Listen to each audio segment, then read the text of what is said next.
When I first saw it, it came over one of the, I thought it was one of those fake AI things, that's no way, there's no way possible. Like Rick Carlisle, that was everyone's reaction when they heard the Knicks had fired Tom Thibodeau. But what came next was even more unbelievable. News broke that the man replacing him was none other than Stephen A. Smith, one of the Knicks' loudest and most opinionated critics. Just how did this happen, and what do the players think of this controversial pick? Let's find out.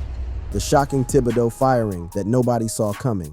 In the annals of New York Knicks history, filled with decades of questionable decisions and front office blunders, June 3rd, 2025, will be remembered as one of the most bewildering days in franchise history. On this seemingly ordinary Tuesday, the basketball world was rocked by news so unexpected, so contradictory to conventional wisdom, that even seasoned NBA coaches initially dismissed it as artificial intelligence-generated fake news. The New York Knicks, in a move that defied logic and shocked the basketball community, fired head coach Tom Thibodeau after leading the team to their first Eastern Conference Finals in 25 years. And then almost instantly, the internet erupted. Tweets started pouring in, naming Stephen A. Smith as the new head coach. Some fans laughed it off, others panicked. Even Stephen himself reacted to a few of the posts, adding fuel to the fire. The timing made it all the more surreal. Just 72 hours earlier, the Knicks had concluded their most successful season in a quarter century, reaching heights that their long-suffering fan base had only dreamed of for decades. Under Thibodeau's stewardship, the franchise had transformed from the laughingstock of the NBA into a legitimate playoff contender, culminating in their deepest postseason run since the Clinton administration. Yet, in a twist that could only happen in the soap opera that is New York Knicks basketball, success became the precursor to dismissal. The decision, announced by team president Leon Rose, was reportedly driven by the organization's relentless focus on winning a championship. The front office believed that despite Thibodeau's undeniable success, a new voice was needed to take the franchise to the ultimate pinnacle. This reasoning, while perhaps understandable in the abstract, seemed almost incomprehensible when viewed against the backdrop of Thibodeau's remarkable achievements with the organization. Consider the numbers that tell the story of Thibodeau's tenure: a 226, 174 record over 5 seasons, representing a level of consistency that had been foreign to Knicks fans for decades. 4 playoff appearances in 5 years, including back-to-back 50-win seasons for the first time since the early 1990s, when Patrick Ewing was leading the charge at Madison Square Garden. These weren't merely statistics. They represented hope restored, pride rebuilt, and a franchise finally emerging from the wilderness of irrelevance. The reaction from around the league was immediate and visceral. Indiana Pacers head coach Rick Carlisle, whose team had just eliminated the Knicks in the Eastern Conference Finals, captured the sentiment perfectly when he learned of the news. The veteran coach's response was so telling that it deserves to be heard in full. When asked about his reaction to the firing during a press conference, Carlisle's genuine shock was evident in every word. When I first saw it, it came over one of the, I thought it was one of those fake AI things, that no way, there's no way possible. And I know how the players feel about him too. The Pacers coach went on to contextualize Thibodeau's achievement within the broader history of the franchise. The Knicks have such a unique situation with so much attention and such a large fan base and such a worldwide following. It's one of the most difficult jobs to take. Carlisle then provided historical perspective on the franchise's coaching history. The guys that have been most successful, Red Holtzman, Pat Riley, Jeff Van Gundy, Rick Pitino had a short run, but a very effective run.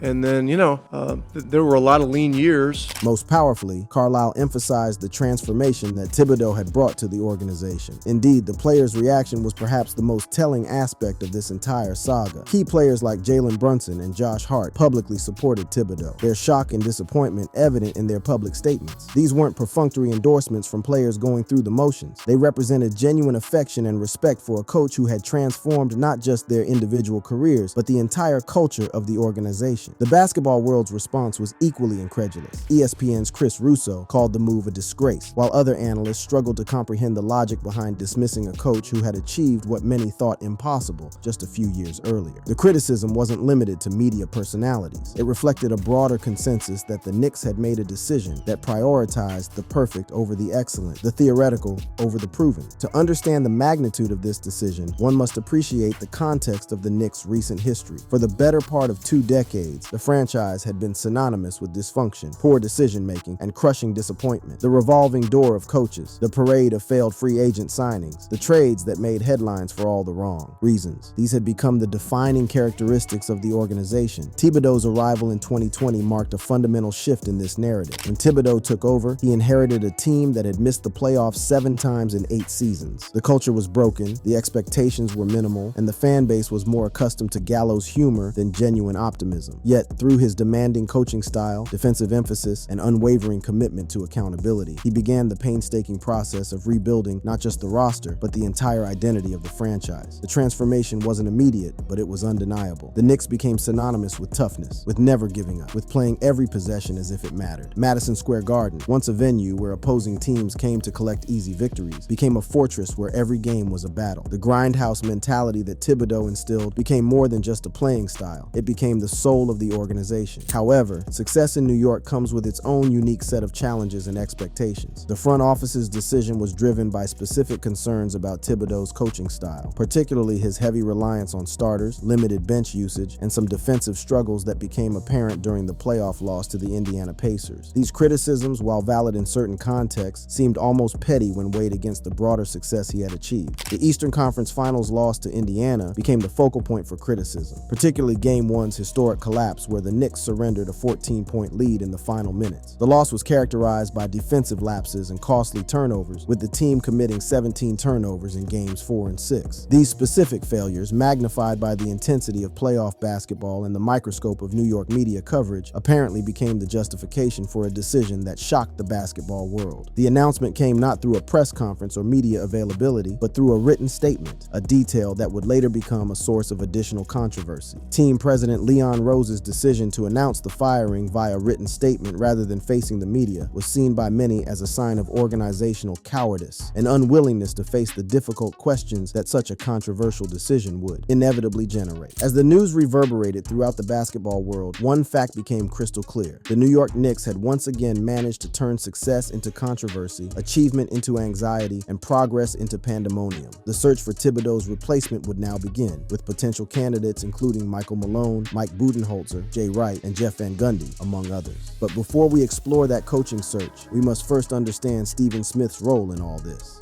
Stephen A. Smith's war against the Knicks, a 2-decade dynasty of criticism. In the pantheon of New York Knicks critics, no voice has been more persistent, more passionate, or more polarizing than Stephen A. Smith. Born in the Bronx and raised in Queens, Smith's relationship with the Knicks represents one of the most complex and controversial dynamics in modern sports media. His criticism of the franchise spans decades, encompassing multiple ownership changes, coaching tenures, and roster iterations, creating a body of work that is simultaneously deeply personal and professionally calculated. Smith has long identified as a Knicks fan, a sentiment rooted in his New York upbringing and basketball-obsessed youth. However, his fandom has become increasingly complicated by his role as one of ESPN's most prominent personalities, where his critiques of the team have evolved into a defining characteristic of his media persona. The question of whether Stephen A. Smith is a genuine Knicks fan or a performer playing a character has become a source of debate among fans and media observers alike. The foundation of Smith's criticism rests on several key themes that have remained consistent throughout his commentary career. His attacks frequently target organizational dysfunction and management, particularly owner James Dolan and president Leon Rose, whom he has accused of lacking accountability and media transparency. Player performance and maturity, especially during moments of inconsistency or playoff failure, have also been frequent targets of his ire. Perhaps most significantly, Smith has consistently lamented what he perceives as the team's lack of clear identity and inability to compete with elite-level competition. One of the most memorable and emotionally charged moments in Smith's criticism came in July 2019, following the Knicks' catastrophic failure to sign star free agents Kevin Durant and Kyrie Irving after reporting that Durant and Irving were headed to New York only to see them sign with the Brooklyn Nets. Smith delivered an emotional rant on ESPN's Get Up that became legendary for its raw passion and disappointment. "I can't think of a worse day in Knicks franchise history. I'm disgusted," he declared, his voice cracking with emotion as he processed the magnitude of the franchise's failure to capitalize on what seemed like a golden opportunity. This moment crystallized everything that frustrated Smith about the organization: the inability inability to attract marquee talent despite playing in the world's most famous arena, the consistent failure to meet expectations, and the seemingly endless cycle of hope followed by crushing disappointment. It was peak Stephen A. Smith, part genuine fan reaction, part media performance, but entirely authentic in its emotional impact. The 2021-22 season provided another fertile ground for Smith's criticism, particularly his targeting of forward Julius Randle. After the Knicks failed to make the playoffs following their surprising 2020-21 postseason appearance, Smith questioned Randle's maturity and leadership capabilities. "Julius Randle, the New York Knicks were willing to let you go. You're strong as a bull, you're powerful, but they're questioning your maturity," he stated, framing his criticism around Randle's substantial contract and the expectations that came with it. But Smith's most volcanic eruption came in February 2022, when he labeled the Knicks a national disgrace after they blew their third 20-point lead of the season. His description of the team as hoodwinked, bamboozled, run amok became an instant meme, but it also represented the depth of his frustration with what he saw as the team's fundamental inability to maintain composure in crucial moments. The following year brought another target for Smith's ire, the Knicks management structure itself. In August 2022, Smith launched a scathing attack on Leon Rose and James Dolan, particularly their reluctance to face media scrutiny during the prolonged Donovan Mitchell trade saga. He called Rose petrified of the media and accused the front office of operating without accountability. "I'm not going to the Garden this year. I'm disgusted.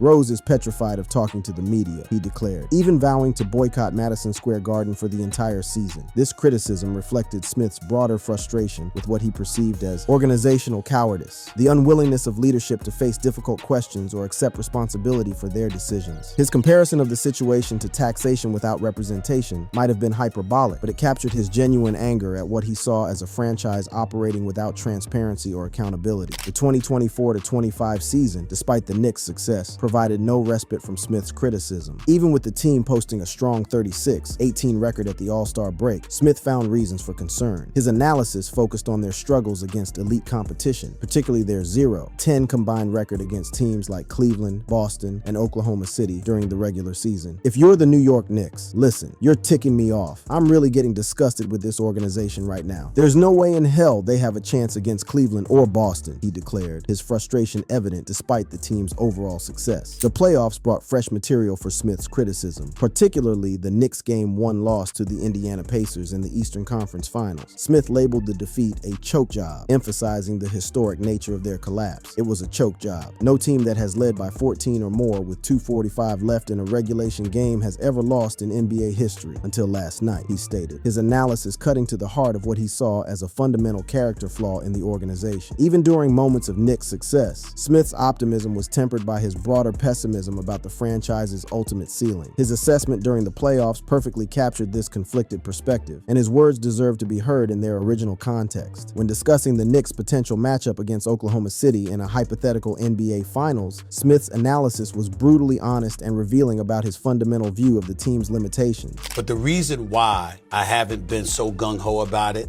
over the last few days, it's not just because of the New York Knicks struggles. It's because I give them zero chance. Zero of beating the Oklahoma City Thunder if they were to advance to the finals. Smith's analysis continued, revealing the specific reasons behind his pessimism. Then I watched OKC having to cover the conference finals. And I see those bodies that they throw, and I see the New York Knicks style of play and the lack of personnel, and you just see it in the way Oklahoma City defends. The impact of this realization on Smith's championship hopes for the Knicks was profound. And that has taken some of the luster off my championship aspirations for the New York Knicks. This particular commentary perfectly encapsulated Smith's approach to covering the Knicks. Moments of hope and optimism, quickly tempered by harsh reality checks and brutal assessments of the team's limitations. His ability to shift from cautious optimism to devastating critique within the same breath had become a hallmark of his Knicks coverage. When the Knicks were eventually eliminated by the Pacers, Smith's post-mortem was characteristically mixed. He called the team overachievers, a backhanded compliment that praised their unexpected success while simultaneously diminishing their accomplishments. "I think the Knicks overachieved. We didn't expect them to be in the conference finals, but they were supposed to be better, and they weren't," he explained, capturing the complex nature of his relationship with the team. The reaction from Knicks fans to Smith Smith's relentless criticism has been equally complex and polarized. Some fans on platforms like Reddit have accused Smith of being a fake fan or bandwagoner, citing instances where he seemed unfamiliar with current players or praised departed players immediately after their trades. Others argue that his critiques reflect legitimate frustrations with organizational mismanagement and that his passion, while sometimes misdirected, comes from a genuine place of caring about the franchise. The skepticism about Smith's motives often centers on the performative nature of his commentary. Critics argue that his rants are designed primarily to drive engagement and ratings rather than provide substantive analysis. This criticism gained additional weight when Smith himself acknowledged using relevant news and confrontations for promotional purposes, suggesting a calculated approach to his commentary that some fans find inauthentic. As the Knicks moved forward from their playoff disappointment and into the chaos of the Thibodeau firing, Smith's voice would once again become central to the narrative. His response to the coaching change would prove to be as passionate and controversial as any criticism he had leveled at the organization in the past, setting the stage for another chapter in his complicated relationship with the franchise he claims to love. The aftermath. Leon Rose under fire in the search for a new voice. The firing of Tom Thibodeau created a vacuum that extended far beyond the simple matter of finding a new head coach. It represented a fundamental moment of reckoning for the New York Knicks organization, one that would expose the fault lines within the franchise and ignite a firestorm of criticism that would engulf everyone from ownership to management to the very decision-making process itself. At the center of this maelstrom stood Stephen A. Smith, whose reaction to the Thibodeau firing would prove to be one of his most withering and personal attacks on the organization he had criticized for decades. Smith's response to the firing was immediate and incendiary. On ESPN's NBA Today, he erupted with a fury that seemed to distill years of frustration with the organization into a single devastating critique. His primary target was Leon Rose, the team president who had delivered the news of Thibodeau's dismissal through a written statement rather than facing the media directly. Get the hell in front of a microphone and a camera and answer questions. Stop being a coward. Because that's how he's acting. I'm not calling him that as a man or as a person. I'm saying that's how he's been acting as president of the New York Knicks when it comes to communicating with the media and articulating the decisions that you make and why they are being made. The criticism wasn't merely about the method of communication. It was about what Smith saw as a pattern of avoiding accountability that had defined the franchise for years. Smith's attack on Rose was particularly pointed because it touched on a fundamental principle of leadership and transparency. In his view, making a decision as controversial as firing a successful coach and then hiding behind a prepared statement represented everything wrong with the Knicks' organizational culture. The arrogance of the Knicks organization, particularly under James Dolan's influence, became a central theme in his criticism, reflecting his long-standing frustration with what he perceived as an ownership group that operated without regard for fan sentiment or media scrutiny. The substance of Smith's criticism extended beyond mere procedural complaints. He questioned the fundamental logic of firing a coach who had led the team to its first Eastern Conference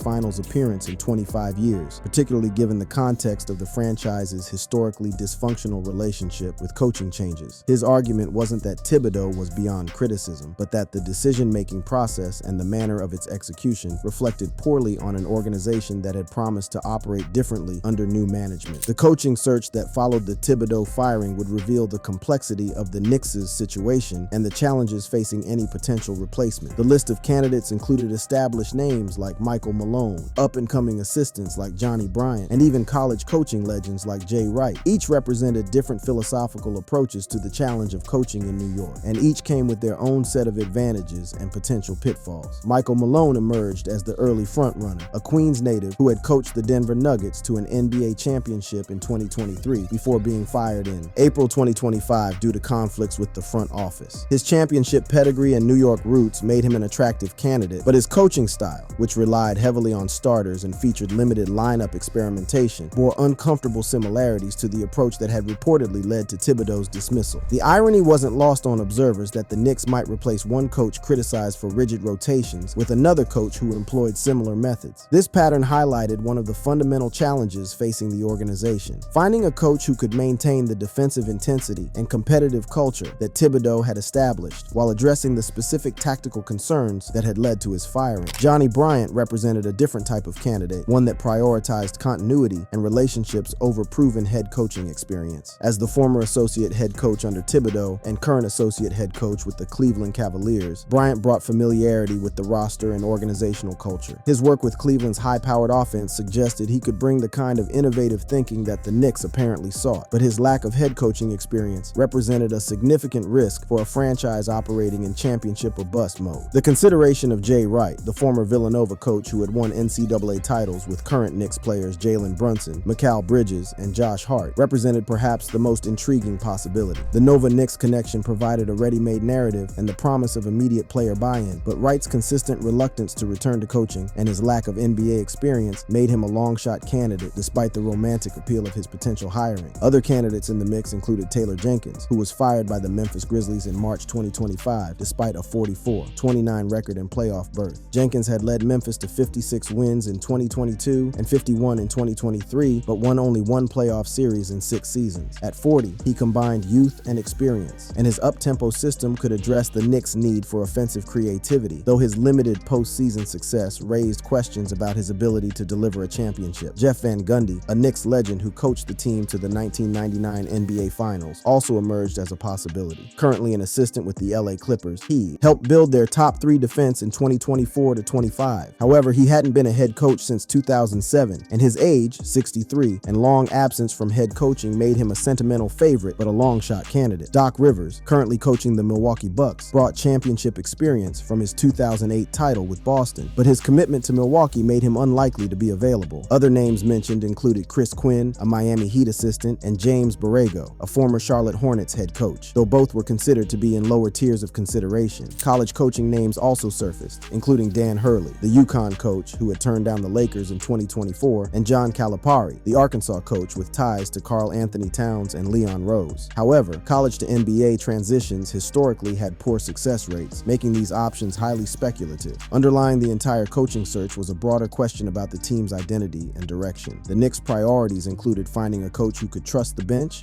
experiment with lineups, and implement a creative offense to complement their star-heavy roster. These priorities represented a direct critique of Thibodeau's approach, but they also raised questions about whether the organization fully understood what had made his tenure successful. The tension between maintaining the defensive identity and competitive culture that Thibodeau had established while implementing the tactical changes that the front office desired represented one of the most significant challenges facing any potential replacement. The roster, built around players like Jalen Brunson, Karl Anthony Towns, and Mikal Bridges, required a coach who could scheme around their pick-and-roll weaknesses while maximizing their two-way potential. Adding another layer of complexity to the situation were reports of internal team dynamics, particularly regarding assistant coach Rick Brunson, father of star guard Jalen Brunson. Multiple players had reportedly expressed discomfort with Rick Brunson's growing influence, creating what some perceived as a family business dynamic that disrupted team cohesion. This internal tension suggested that the coaching change was about more than just tactical disagreements. It reflected deeper organizational challenges that would need to be addressed regardless of who was ultimately hired. Stephen A. Smith's involvement in this narrative extended beyond his criticism of the firing itself. His broader commentary on the team's championship prospects had already established the framework for how the new coach would be evaluated. Smith's assessment of the team's limitations against elite competition would become a measuring stick for any new hire, creating additional pressure to not just maintain the success that Thibodeau had achieved, but to elevate the team to a level that could satisfy the championship expectations that had driven the coaching change in the first place. The betting markets and expert analysis suggested that Michael Malone remained the most likely choice, with odds ranging from plus 300 to plus 450 across various sports books. His championship experience, New York ties, and alignment with the Knicks' win-now mandate made him the presumed frontrunner, though concerns about his similarity to Thibodeau's approach could prompt the organization to consider alternatives. Johnny Bryant emerged as a close second in the speculation, offering continuity and a fresh perspective, but his untested status as a head coach represented a significant gamble for an organization operating under championship or bust pressure. The decision between proven experience and potential innovation would ultimately define the direction of the franchise for years to come. As the search progressed, it became increasingly clear that the Knicks faced a fundamental challenge: finding a coach who could satisfy both the organizational desire for tactical innovation and the need to maintain the competitive culture and defensive identity that had made their recent success possible. The stakes couldn't have been higher, as the wrong choice could potentially waste the prime years of a talented roster and set the franchise back significantly. The broader implications of the Thibodeau firing and the subsequent coaching search extended beyond just the immediate impact on the team's performance. It represented a test of the organization's commitment to the principles that had guided their recent success and their willingness to prioritize long-term stability over short-term tactical adjustments. The decision would ultimately reveal whether the Knicks had truly learned from their history of impulsive decisions or whether they remained trapped in the same patterns of behavior that had defined their dysfunction for decades. Thanks for watching. Check out other cards on the screen.